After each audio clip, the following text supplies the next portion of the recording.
Good evening, ladies and gentlemen, and distinguished guests. I'm Clarissa Williams, President and Publisher of the State Journal-Register and SJR New Media Group. And I'm Mark Birch, General Manager of Midwest Family Broadcasting and WMAY. We're delighted to present the debate tonight for the seat representing Ward 2 for City Council of Springfield, Illinois. Tonight's debate gives us the opportunity to hear from the candidates direct. We would like to thank you for joining us tonight. And thank those watching us live on SJR.com and WMAY. Being here tonight shows your interest in continuing the efforts to move the city forward. Before we kick off the debate, we'd like to introduce our panelists. Jim Leach, WMAY News Director. Jim has been with WMAY for over 18 years and is a lifelong resident of Springfield. Bernie Schoenberg joined the SJR staff in 1990. He's been with the paper and the political writer for 22 years. Jayette Belinsky is the SJR editorial page editor, a position she's held for 2 years. She joined the SJR staff in 2001 as a beat reporter. Next, I'd like to introduce our moderator tonight, Executive Editor Angie Muse, who will introduce our candidates this evening. Thank you, and thank you all for braving the snow to be here. I'm delighted to welcome the candidates for Ward 2 in the February 7th primary. If everyone would, please, before we get underway tonight, if you have a cell phone, please make sure you have silenced it. And now for our candidates. First, on my far right here is Mr. Tyrone Pace, who is a former Sangamon County board member. Mr. Billy Bishop is a community activist. Teresa Haley is president of the Springfield branch of the NAACP. Mr. Herman Senor is a member of the Capitol Township Board. Mr. George Alexander is a Springfield Housing Authority commissioner. And we are awaiting the arrival of Mr. Jamie Adair, who will be with us tonight. He is the president of the Bunn Park Neighborhood Association. He's having a little car trouble, and he'll be here as soon as he can. We would ask that the people in the audience please refrain from any applause until the end of everyone's statements. And the candidates tonight will begin with an opening statement.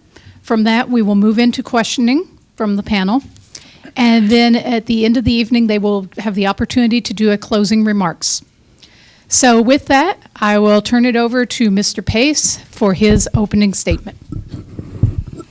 Good evening. Good evening. My name is Tyrone Orlando Pace, and I am running for the Ward 2 automatic seat. I am mainly interested in being a voice for the voters of Ward 2 and making sure that their concerns and issues are brought before the City Council. I am experienced. I was elected to the County Board for 3 terms.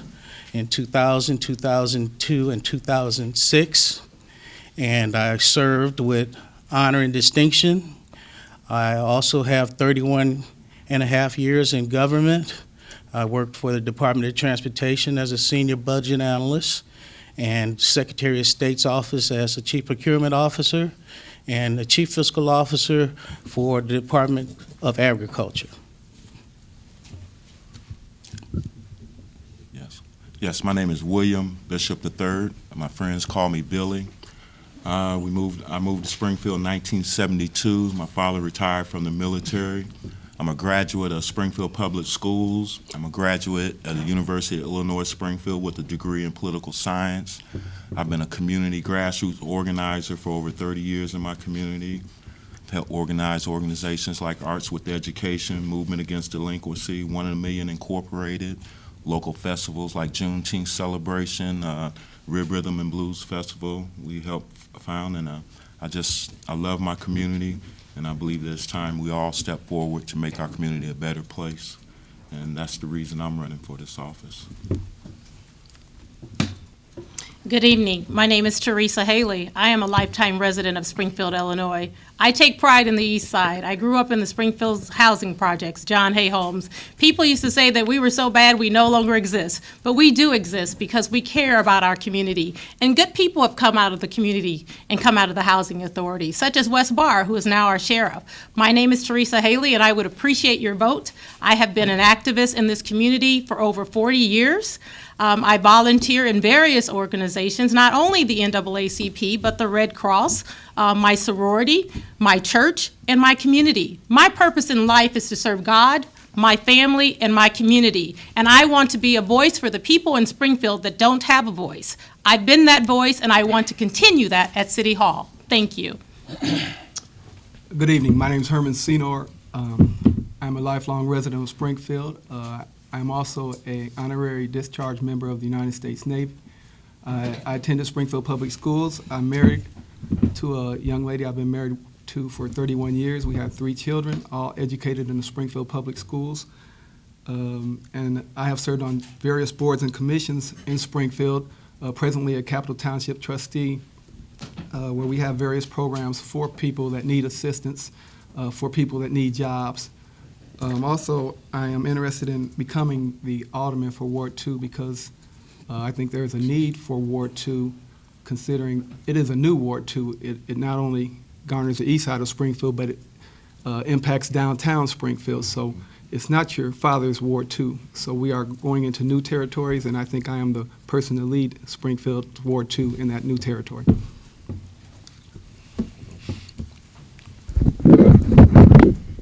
My name is George Alexander III. I am a lifelong Springfield resident of the east side of Springfield. I am a man that has been married for 25 years. I have 2 children and 2 grandchildren that I've raised on the east side of Springfield. I've been involved with the east side cleanup when they've had it. I've volunteered with Habitat for Humanity. I was elected president of my minority caucus at my union that I am a construction person at. I attended Springfield District 186 schools. I also attended a parochial school on the east side, St. Patrick's, for 9 years. I will be a strong voice on the east side, and I know what we need, and it's time to make the east side of Springfield a part of Springfield again. I guess it's time for me to present the first question. This will go to Tyrone Orlander Pace to begin. It has been well documented that the city of Springfield has many pressing infrastructure improvement needs, including sewers, sidewalks, and streets. What is the greatest infrastructure need in Ward 2, and how would you push the administration to get the work done? Well, I see the need as being the infrastructure of the sewers and the roads over in Ward 2, and sidewalks as well. That's one of my concerns in terms of enhancing Ward 2 to create a better economic climate. We needed to have a better appearance to attract businesses into the area, so improving the streets and the sidewalks and the sewers would be a great start. Mr. Bishop. Well, first I want to commend the present administration for increasing the infrastructure projects on the east side in Ward 2. I've seen a significant increase in sidewalks and streets being laid and overlaid over there. So my suggestion would be to continue the program and actually increase the infrastructure programs that are presently being undertaken on the east side. So I just want to make sure that people know that we haven't been forgotten in that respect, but we do need more, and I would definitely push for more infrastructure projects in the future, especially with the bill coming down from D.C. and President Obama pushing major infrastructure projects. I think this is a perfect time to move forward with that and increase those infrastructure projects on the east side. Ms. Haley. I would agree with the statement from both of the gentlemen to my right. I would also say that Springfield's east side is the oldest side of Springfield, and we have crumbling buildings as well. So we need infrastructure to kind of help repair those buildings or tear down those buildings and put more presentable buildings on the east side. Sidewalks and dealing with our roads and our sidewalks, we've always had that concern on the east side. And I believe that the east side deserves more than its fair share when it comes to infrastructure and dollars given to the east side. So I would be a voice to speak up on that issue. Mr. Senor. Currently, Springfield has an infrastructure project in place, and there are various projects that are set for completion by the city of Springfield, which include bituminous overlay, sidewalks, curb and gutter, and drainage. But what I would say is if there's any existing problems with the drainage, that we go in and do an upkeep, do a maintenance, so that for new economic development coming into our area, that the drainage will sustain any new housing or developments that go into that place. The infrastructure is always something that's going to be ever-changing, so we have to, again, be aware when we are addressing the infrastructure that we make sure that it is adequate for now and the future. Mr. Alexander.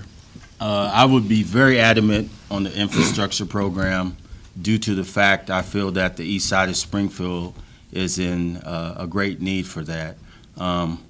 We have some streets that don't have sidewalks, and I know that the first phase of the infrastructure program is over with, and it seems to me, because I was part of the working process of it, that all of the money so far has went out west.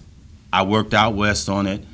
Compared over to the east side, it doesn't seem that we got our fair share amount of work over there. It just seemed like that it was just a couple overlays and some sidewalks and things like that. I don't want the east side to go overlooked with the next phase and the third phase of it. And if so, I will be speaking about that if I'm elected and continue the infrastructure program, because that is one of the main things that we need for economic development over there, to lure companies and businesses over there to build. So I will be very strong voiced about it and continuing to talk about it in the media. Okay, Mr. Adair has arrived, and so, Mr. Adair, I don't know if you heard the question. No, I did not. Perhaps we can give him an extra minute to introduce yourself, and then the first question is about what are the greatest infrastructure needs in Ward 2, and how would you push the administration to get that done? So, Well, first do real both. quickly, I'm going to introduce myself. I'm Jamie Adair, and I am a candidate for Ward 2 Alderman. I have lived in the city of Springfield all of my life. I went to school here, graduated from Southeast High School, attended Lincoln Land Community College. Also have worked in many community organizations, presently president of the Bun Park Neighborhood Association, founding member of ICON, and in relation to the infrastructure program. Now, what is the question again? Say it again. Many needs are out there, sewers and sidewalks and streets. What is the greatest need in Ward 2, and how would you push the administration to get that work done? One of the greatest needs in Ward 2, what I have seen, we have a serious issue with our sewer systems and many of our streets. Over the years, I have been pushing to having new sidewalks installed in many areas, primarily in Bun Park, but across Ward 2, that the issue of sidewalks is a major concern, and the sewer systems. We're dealing with, when it rains, water backing up into basements. These are areas that where the sewer systems are more than 100 years old. And in terms of my pushing for improvements to these, I would have to look into what type of funding and what type of measures we would have to take as a community to do that, because these are huge projects that need to be done, and it's going to take years, but we have to start somewhere. Candidates, thank you. Our next question has to do with the longstanding struggle to attract business development, money, and capital into the neighborhoods that comprise Ward 2. Candidates often talk about wanting to do more to get more of that money into those neighborhoods, and yet that logjam remains. How do you intend to break the logjam and bring business to this area of the city? And please be specific. We'll start with Billy Bishop. Well, the biggest example I can say, as an alderman, you have to be proactive for your community. You have to get out and you have to recruit those businesses to come to your community. We have an alderman named Corey Jobe. He was very instrumental in getting that high V up on MacArthur. And as alderman, I would seek out companies. I would go to publications, and you go to publications, business publications, you can actually see businesses that are looking for places to relocate. We just recently, we had announcement where Dick Durbin was talking about Amazon.com is looking for a place to relocate. I mean, why couldn't we turn Springfield into the Silicon Valley in the Midwest? I mean, we got to be proactive and promote our community. We got to go out, find businesses, and give them a reason to want to relocate to Springfield. Teresa Haley next.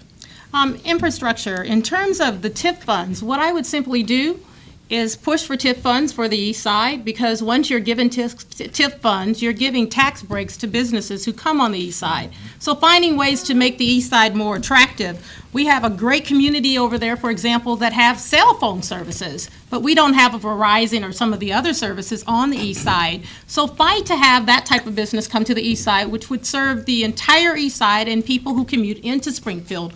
Also push for a business such as a Kinko's on the east side. When I'm at conferences or putting training packets together, I find myself getting in my car and driving out west. Those are attractive businesses. Those are businesses that would have sustainability, and those are businesses that we can offer TIF funds to here in Springfield. Next to Herman Senor. Would you repeat the question, please? The question is again, how do you intend to break the logjam that's held up investment and capital coming into Ward 2 and to actually get businesses and lenders to invest in that part of Springfield? Well, Mr. Leach, I think if this leads to pre-planning, if businesses knew how Springfield was zoned, they could come here and look at Springfield and say, I want to be in this particular part of Springfield. And if we had a city planner in place, I don't think we would have this problem that we're experiencing now. So that would alleviate us trying to attract certain types of businesses. Businesses would automatically come here and want to locate in the specific areas that are already designated for them to be located at. Next to George Alexander.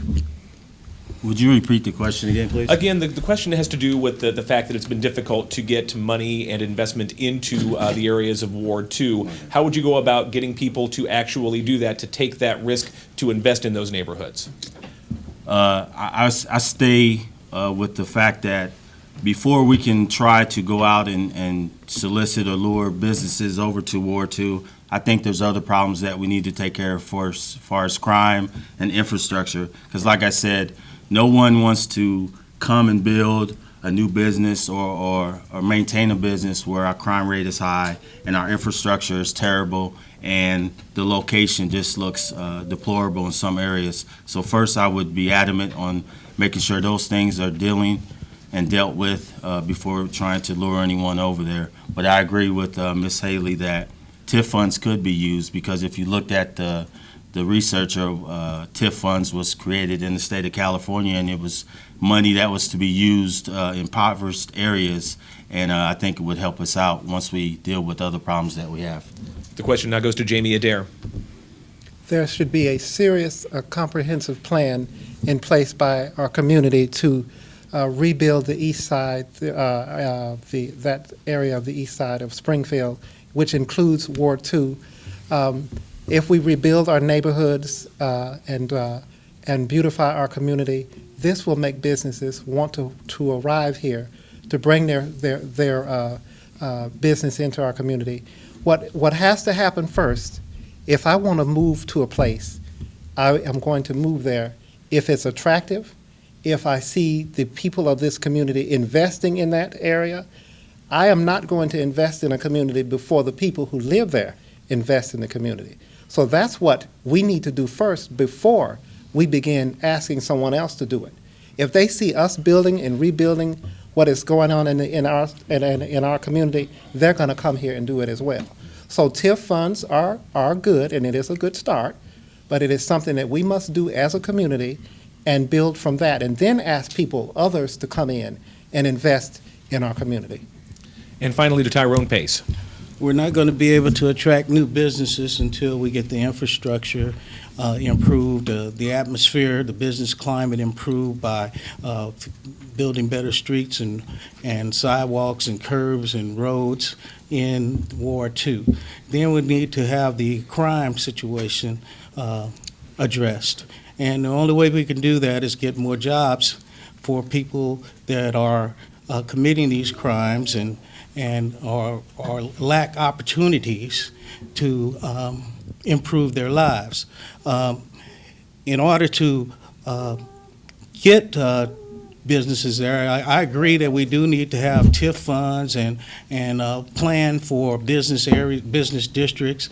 We need a comprehensive plan that we can work with all the aldermen to rebuild the east side. But first, we need to improve the business climate in Ward 2. The third question has to do with relationships with the police. There's been a lot of attention recently, nationally, in communities about relationships. I'm wondering, I have a two-part question. First, how would you assess the relationship between Ward 2 residents and the local police? And what, if anything, could be done to improve it? And then also, we'd like to know if you support the use of body cameras for police officers, and why or why not. So we'll start with Ms. Wow, Haley. that one gets to start with me, huh? Interesting. I believe that our relationship with the Springfield Police Department, especially the police chief, has improved. It's gotten better. We're working more towards transparency.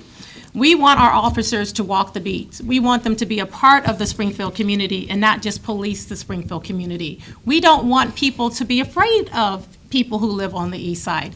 We're residents and we're human beings just like everyone else. Sometimes you have to give respect in order to receive respect. So one of the things that I'm encouraging members of the East Side, Ward 2, to do is to talk to your neighborhood police officer, find out what his interests are. In addition, share some of your interests and your concerns with him or her.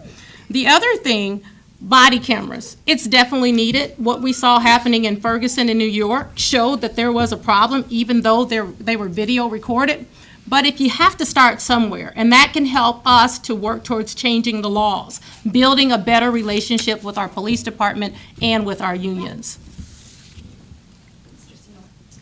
Could you repeat that, the first part, and let me answer that, please? Sure. The first part is, how would you assess the relationship between Ward 2 residents and the local police? That's And kinda- what, if anything, would you do to improve it? That's kind of hard to answer because when you don't have very much interaction and you're kind of just like a straight line person, you don't know what the relationship is. But assessing things that happen on the news, it must be a spoiled relationship because we have a program in place where the Faith Coalition, I think, is having where you meet the police, and they have settings where you sit down, and especially the young African-American males are sitting down face-to-face with the police at coffee shops and having an interface, and I think the NAACP also had a program to that. But along that lines, we teach our kids right and wrong, but we need to also start teaching them how do I survive for the next moment, because sometimes right and wrong doesn't get you there. So you have to say, okay, what am I doing, even if it's right, even if it's wrong? What's the next step that I can take so I can get to the next moment of my life? And also, the second part was the use of body cameras. I support them to an extent because no one controls that body camera except the policeman. So then again, it goes back to self-preservation, it goes back to self-worth. So however good that policeman is how well that body camera is going to work on that policeman. Mr. Alexander. From the area of Ward 2 that I live in, I feel that the police relationship with the area that I live in and I see firsthand, I think is terrible. I feel that we're harassed a lot. We're racially profiled, and I'm speaking from my own experience. I think it needs to improve. Having coffee with police officers at a designated location, I think is a start, but we need to do more. We need to let them know that, everybody that's committing crimes aren't bad. Everybody that lives over in Ward 2 is not bad. It's just a few people that are committing these crimes and murders and stuff like that. Majority of us work and have families and go to church and are involved in our community. Body cameras should be used. I think it protects the citizen from, in case the police does something wrong, just as the police officer wears a vest to protect them from us. But Mr. Adair. Can you repeat it, please? Sure. We're interested in knowing how you would assess the relationship between Ward 2 residents and the police, and then also your opinions about body cameras for police officers. My perspective about the police, our relationship with the police as president of Bun Park neighborhood, and I can tell you that what I have always encouraged our neighbors to do is to have a relationship with the police, with their neighborhood police officer, basically in times when there's not an emergency, so that if there are an emergency, they have some idea who you are and some idea about the neighborhood and everything. Because in an emergency, you have everyone running around and everything is sort of short-tempered and whatever.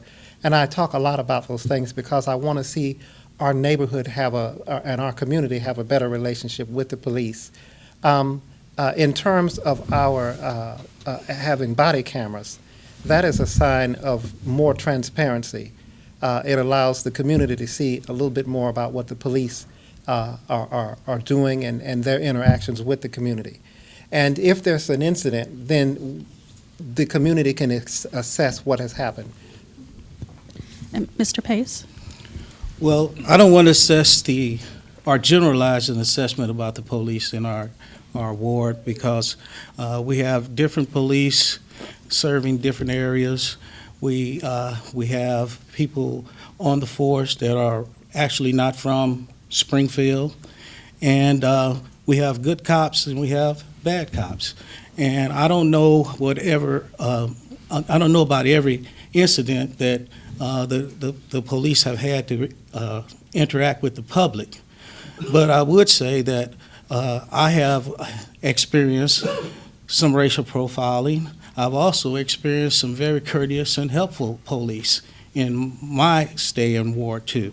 And I also serve on the Crime Stoppers Board, and I've worked with police on the Crime Stoppers Board at various events. And I know there are some good-hearted police, as well as there may be somebody that is not of the best character on the police force. And so with regard to body cameras, I would have to find out what the budget impact would be. We have a very tight budget, and I don't know that we could just necessarily implement body cameras on the police. And Mr. Bishop? Yes, traditionally, on the east side, we haven't had a real good relationship with the police department. Our community suffers for over-policement, racial profiling. I mean, it's pretty bad out there when it comes to relationship with the police. But what I will say, under the new police chief, Chief Winslow, he has been reaching out to the community. They have been holding community forums and coffees, trying to, bridge that gap. So that's a positive move in the right direction. And I really think that both sides of that equation got to work on it. We got to respect policemen more, and at the same time, policemen got to respect our community more. As far as body cameras, 2 days after the Ferguson incident, I was calling for body cameras, not just on the policemen, command, staff, everybody in the building. Because, that attitude starts in the building and it goes out to the street officers. So put cameras on all of them and fire them if they turn them off. Thank you. This next question will be first directed to Herman Senor. Ward 2 currently has 11 locations with video gambling machines, 46 machines in all. I learned from Jayette that the city clerk keeps those records. What are your thoughts on the number of gaming locations that exist in Ward 2, and would you try to limit or change that? And should the city of Springfield have more restrictions on gaming licenses in general? Well, if you're for economic development, and this is part of economic development, howbeit it may not be an economic development that everybody agrees with, it's kind of hard to limit what people want to do with their spare time or with their money. But on the other hand, there has to be some regulation. We can't just oversaturate certain areas of the city also. So there needs to be some oversight with these so that most of them aren't centered in one area of town, and there should be some regulation put in place as to how many there can be in certain areas. Mr. Alexander. I'm all for video gaming. I believe that the city of Springfield revenue doubled in the last year from it. I believe that the restrictions should be lifted off the number of video gaming systems in establishments. It's a form of money. If you don't like it, don't play the video poker machines. But I'm all for it. It's a quick way for the city of Springfield to make money And that's it. That's Okay. all I have to say. Mr. Adair. I am all for it as long as it doesn't as long as it doesn't bring other elements to destroy our community and destroy Ward 2. I think that people have a right to do what they wish with their own money. The city has the responsibility to raise revenue where it can. As long as the residents are for that, then I think we should be able to do that. I'm all for the video gambling and within limits. Mr. Pace. I'm all for video gaming.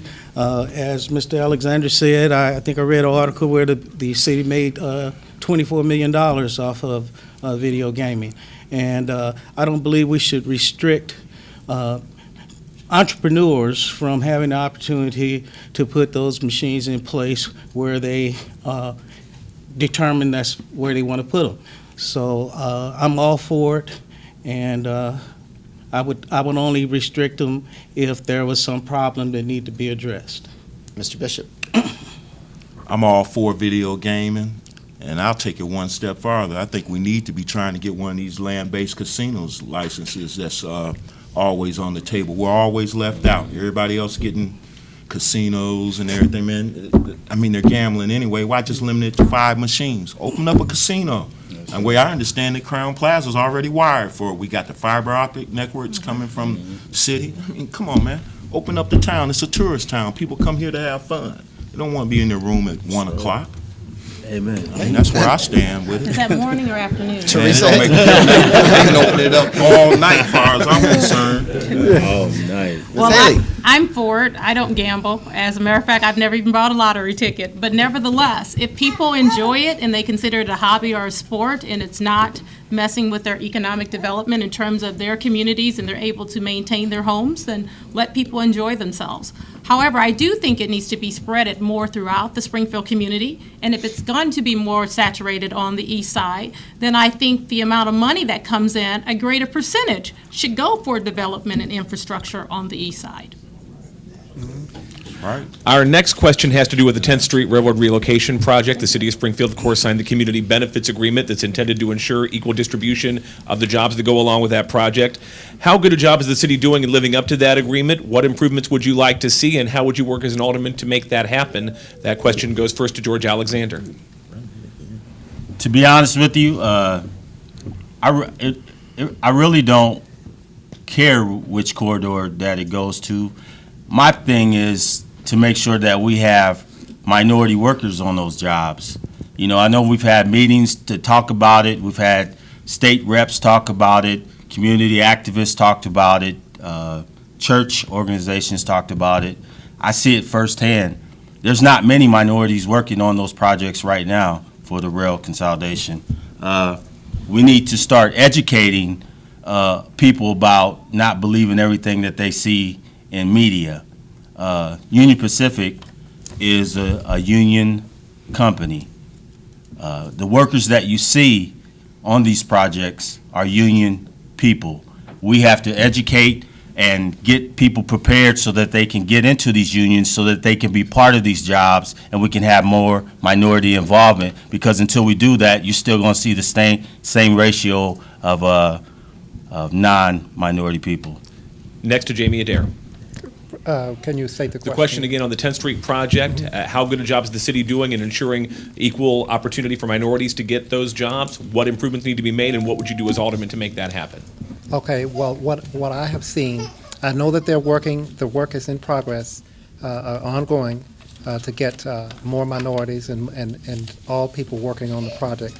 I don't have enough information to give you about exactly what the city is actually up to with regard to that, because it's actually just getting off the ground. But in terms of the rail corridor, what I would do if I were able to do that, I would actually have all of the rail corridors running through one corridor, which is 10th Street. Move 19th Street to 10th Street if that were possible. So that is very important where it is. In terms of continued work on the project, this is something that we have to work out as a community ongoing. And as it, am I up? Is my time up? Okay. As it relates to the workers, I'll have to get back to you on that part. Next to Tyrone Pace. My understanding is that the 10th Street corridor is a state-federal project, and I don't see how the city directly impacts that. As an alderman, we could try to get people from our local areas into apprenticeship programs and that sort of thing, but improving the number of minorities that get actually assigned to that project, that would be something that the state and the feds would have to address. Next to Billy Bishop. That 10th Street corridor, the railroad relocation, first of all, Faith Coalition, they've been doing a tremendous job on addressing that issue, first of all.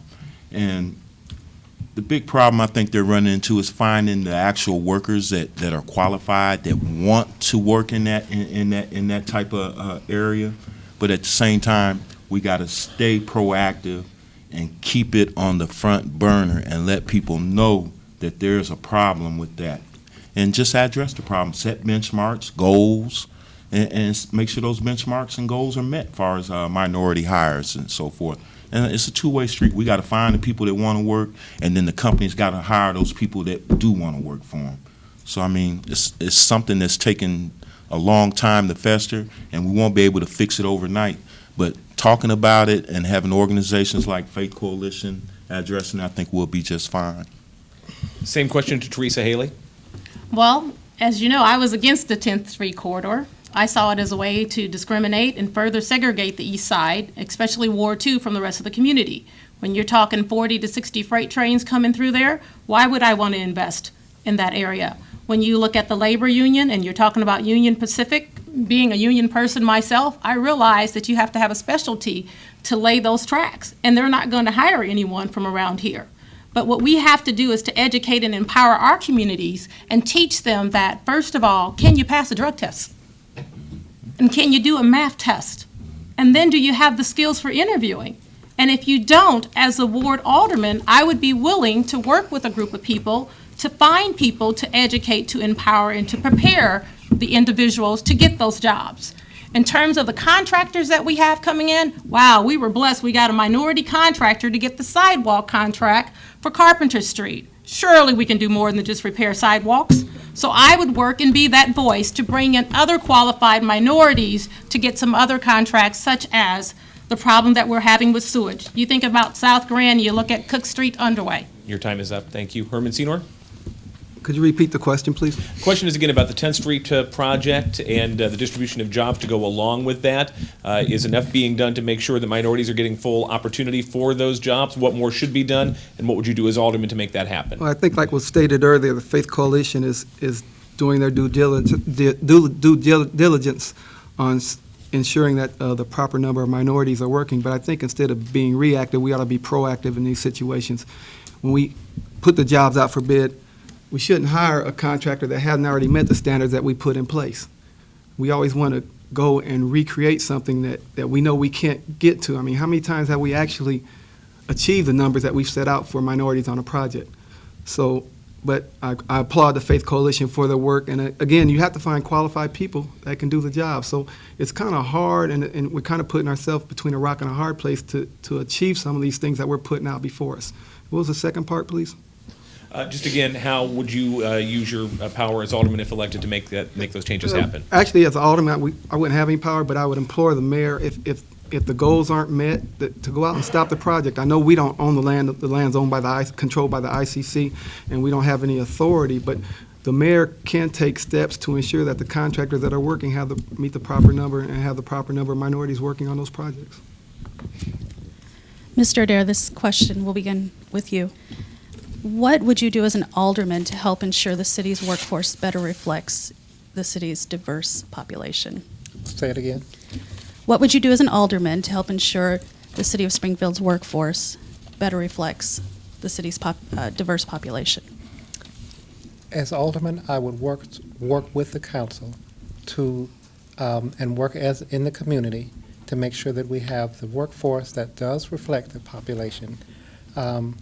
Our numbers as our employment numbers in terms of our diversity needs to change. It does have room to improve. And I will do my best as alderman to work with the council and work with the mayor to make sure that our population and our workforce in the city does reflect our population. And in addition, make sure that many of our workers do live in the city of Springfield, eventually are living in the city. Mr. Pace? I would strongly try to enforce the residency requirement for the city of Springfield. I would have it grandfathered in to some extent, but I would put a mandate that after a certain number of years, everyone that's working for the city needs to live in the city. That would be one way of helping to address the population being more reflective because we'd be drawing more members from the pool. We also need to have, like working with Faith Coalition and other civic organizations to get more people ready for employment. As Ms. Haley said, being able to interview properly, being just skilled with the techniques that they can project themselves as hireable people to the city.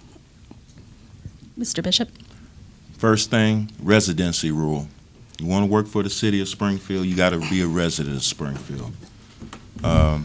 Traditionally, our numbers have been terrible when it comes to minority hiring.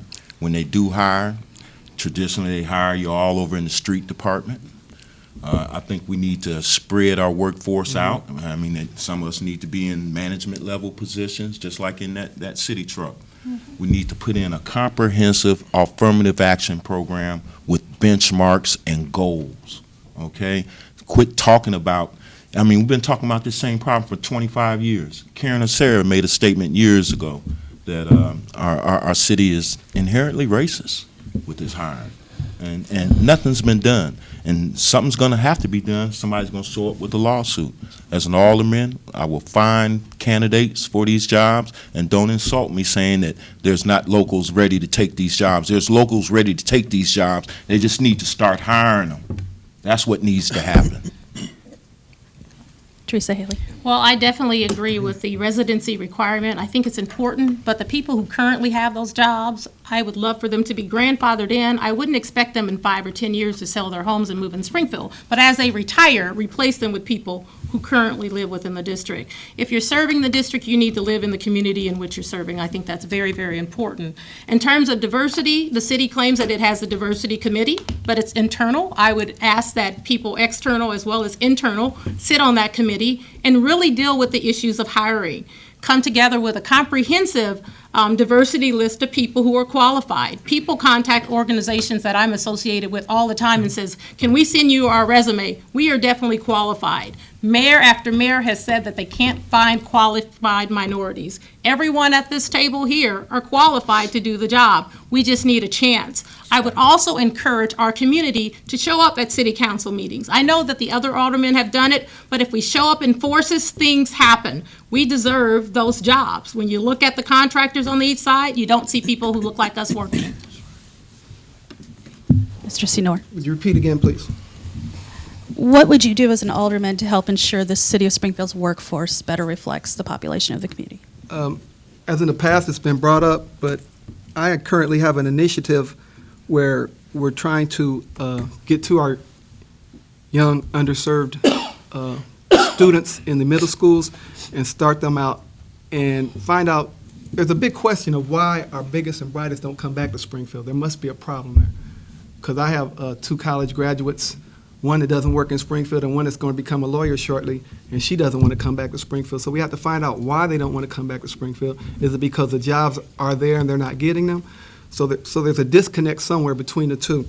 But reaching back to the underserved youth, having programs in place, bringing the programs like 4-H, Boys and Girls Club, Gen H, getting these young people involved in these projects, involved in these programs so that they can become better served by us and want to stay in Springfield when they get to the point where they graduate and become available to take these jobs. And Mr. Alexander?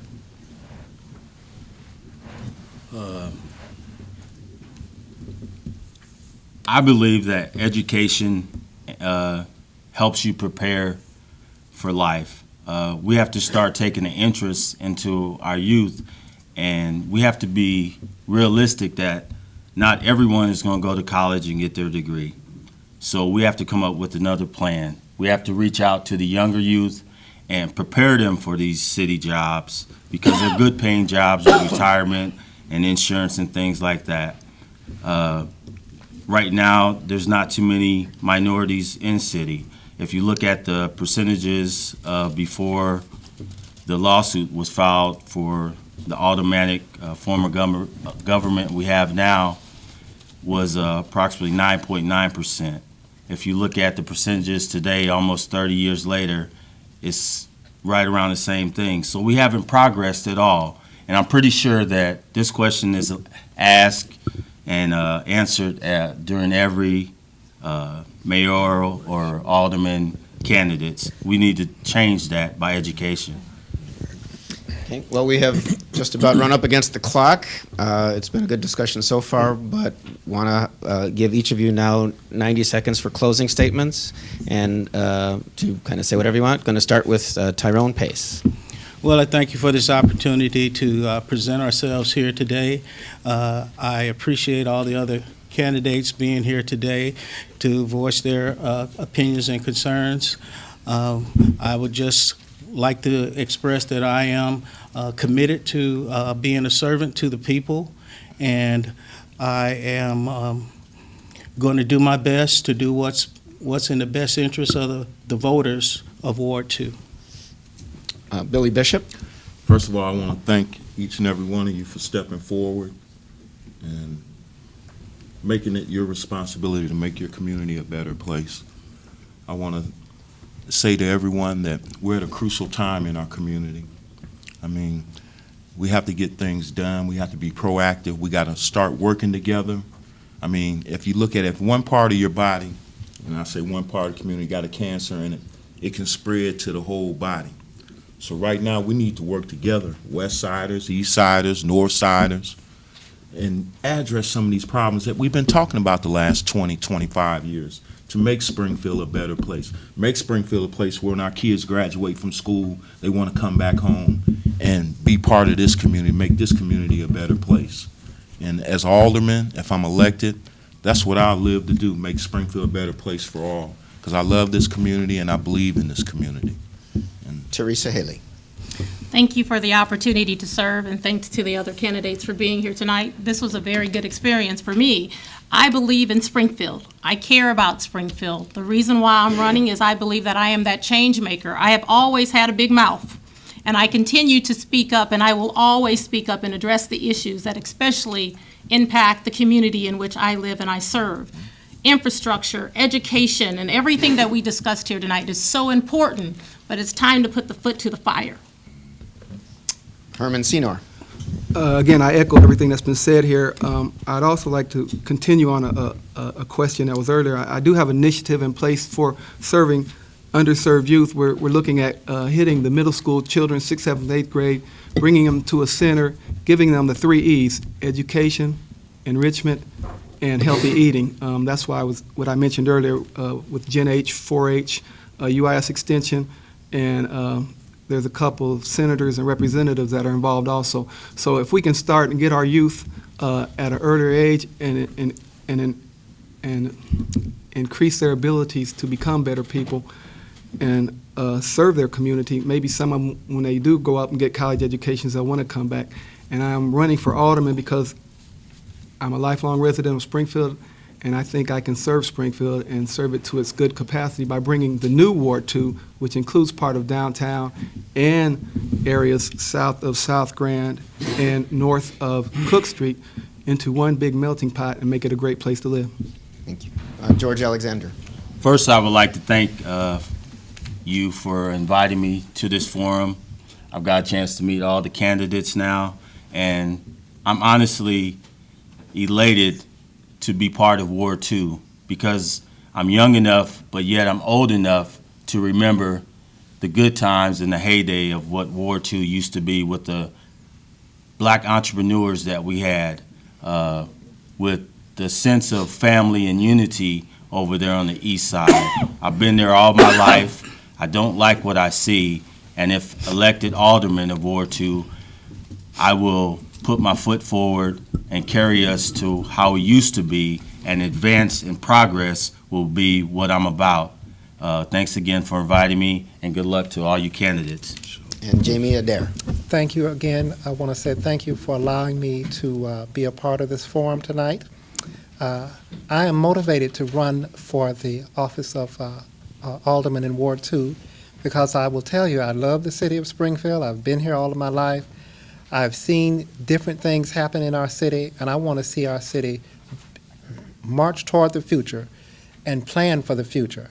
I want to see our communities, our older neighborhoods improved. I want to see our city acting proactively to address the issues that we live with. I live in this community in areas that are in grave need of attention by the city. This motivates me to continue my work in the community as I have done for many years.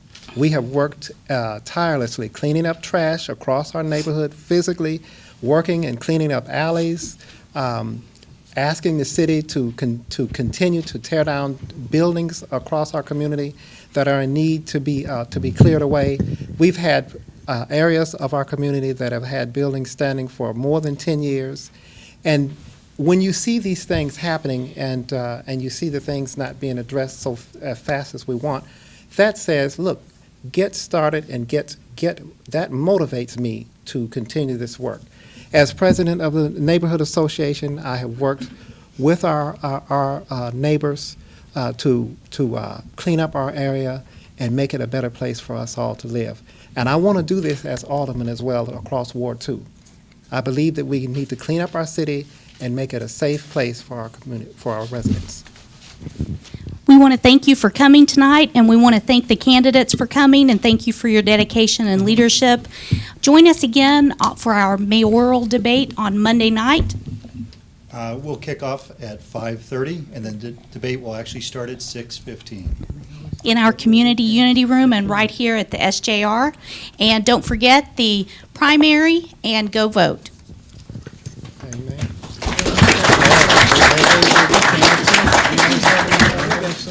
Good job. Nice to meet you. Nice to meet you too.